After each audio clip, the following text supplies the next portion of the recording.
It's unfortunate that today and for most of next week, we will continue engaging in the Democrats' day-long TV spectacles instead of solving the problems we were all sent to Washington to address. We now have a major trade agreement with Canada and Mexico ready for approval, a deal that would create jobs and boost our economy. Meanwhile, we have not yet approved funding for the government, which expires next week, along with funding for our men and women in uniform. Instead, the Democrats have convened us once again to advance their operation to topple a duly elected president. I'll note that five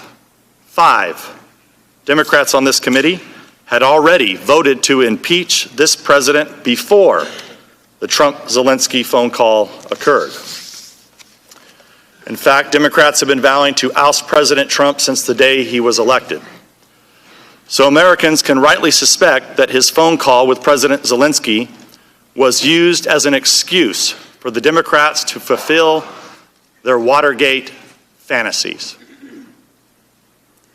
But I'm glad that on Wednesday, after the Democrats staged 6 weeks of secret depositions in the basement of the Capitol, like some kind of strange cult, the American people finally got to see this farce for themselves. They saw us sit through hours of hearsay testimony about conversations that two diplomats who had never spoken to the president heard secondhand, third-hand, and fourth-hand from other people. In other words, rumors. The problem of trying to overthrow a president based on this type of evidence is obvious. But that's what their whole case relies on, beginning with second-hand and third-hand information cited by the whistleblower. That's why on Wednesday, the Democrats were forced to make the absurd argument that hearsay can be much better evidence than direct evidence. And just when you thought the spectacle couldn't get more bizarre, committee Republicans received a memo from the Democrats threatening ethics referrals if we out the whistleblower. As the Democrats are well aware, no Republicans here know the whistleblower's identity because the whistleblower only met with Democrats, not with Republicans. Chairman Schiff claimed not to know who it is, yet he also vowed to block us from asking questions that could reveal his or her identity. Republicans on this committee are left wondering how it's even possible for the chairman to block questions about a person whose identity he claims not to know.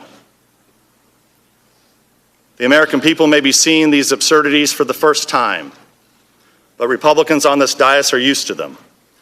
Until they secretly met with the whistleblower, Democrats showed little interest for the last 3 years in any topic aside from the ridiculous conspiracy theories that President Trump is a Russian agent.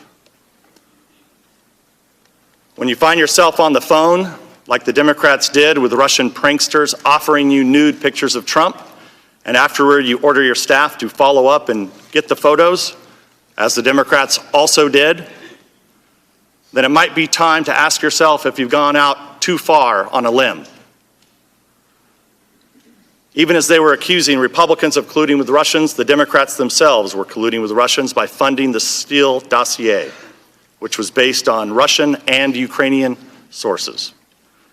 Meanwhile, they turn a blind eye to Ukrainians meddling in our elections because the Democrats were cooperating with that operation. This was the subject of a July 20th, 2017 letter sent by Senator Grassley to then Deputy Attorney General Rod Rosenstein. The letter raised concerns about the activities of Alexander Chalupa, a contractor for the Democratic National Committee, who worked with Ukrainian embassy officials to spread dirt on the Trump campaign.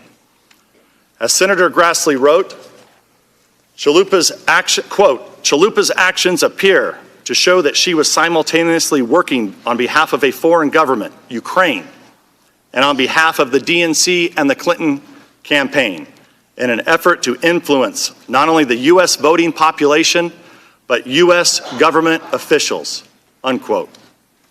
After touting the Steele dossier and defending the FBI's Russia investigation, which are now being investigated by Inspector General Horowitz and Attorney General Barr.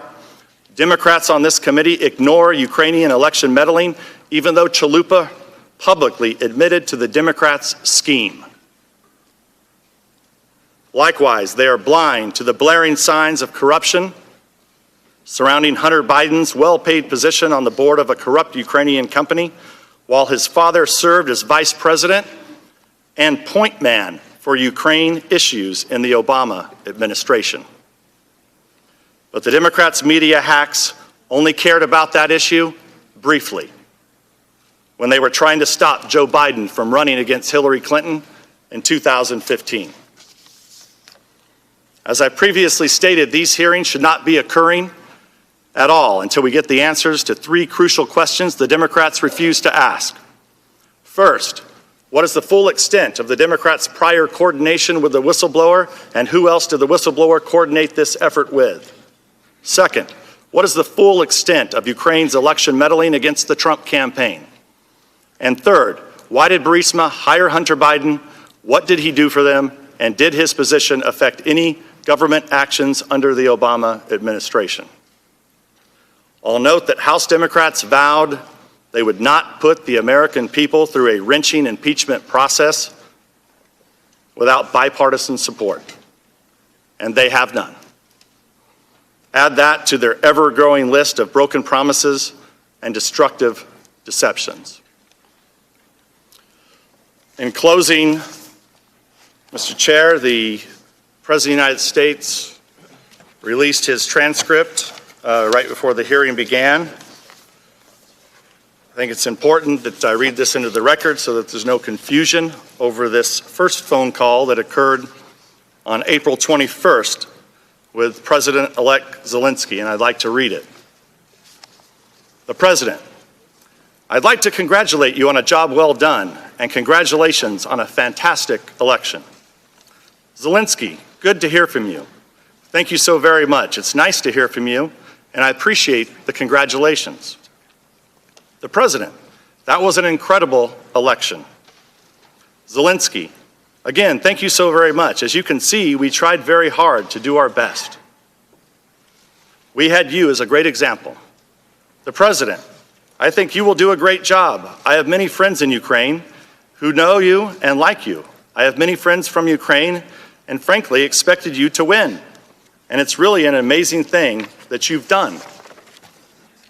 I guess in a way, I did something similar. We're making tremendous progress in the U.S. We have the most tremendous economy ever. I just wanted to congratulate you. I have no doubt you will be a fantastic president. Zelensky: first of all, thank you so very much again for the congratulations. We in Ukraine are an independent country, an independent Ukraine. We're going to do everything for the people.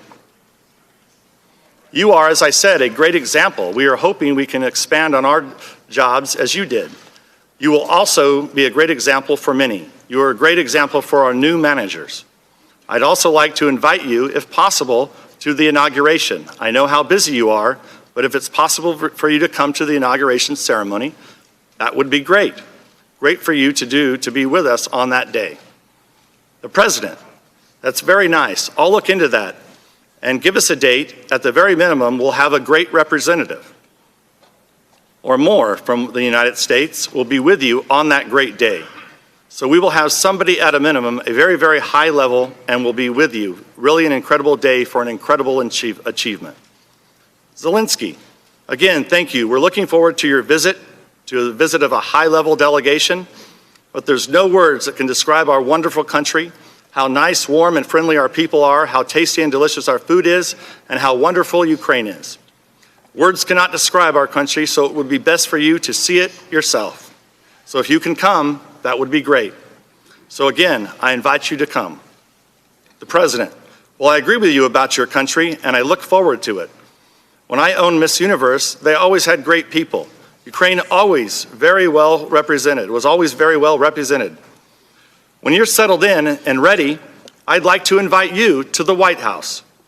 We'll have a lot of things to talk about, but we're with you all the way. Zelensky: thank you for the invitation. We accept the invitation and look forward to the visit. Thank you again. The whole team and I are looking forward to the visit. Thank you for the congratulations, and I think it will still be great if you could come and be with us on this important day. The results are incredible.